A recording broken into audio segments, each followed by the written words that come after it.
প্রিয় দর্শক, এটিএন বাংলার নিয়মিত আইন বিষয়ক আলোচনা অনুষ্ঠান ল অ্যান্ড অর্ডারে আপনাদেরকে স্বাগত জানাচ্ছি। বিভিন্ন ফিটনেসবিহীন বাস চলাচল করছে, যেগুলো থেকে কালো ধোঁয়া সৃষ্টি হচ্ছে এবং পরিবেশ দূষণ হচ্ছে। এটি বন্ধে সরকারের নিষ্ক্রিয়তা কেন রয়েছে, বা আইন শৃঙ্খলা বাহিনীর নিষ্ক্রিয়তা কেন?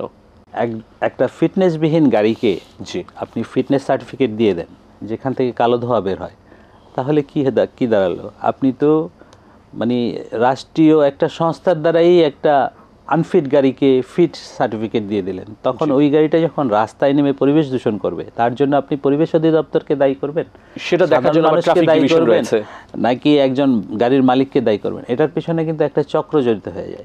উন্মুক্ত স্থান এবং উদ্যান। আইন বিষয়ক অনুষ্ঠান ল অ্যান্ড অর্ডার, সঞ্চালনা ব্যারিস্টার এইচ.এম. সঞ্জিত সিদ্দিকী, পরিচালনা নাহিদ রহমান। দেখুন প্রতি শনিবার রাত 11:45 চোখ রাখুন এটিএন বাংলায়।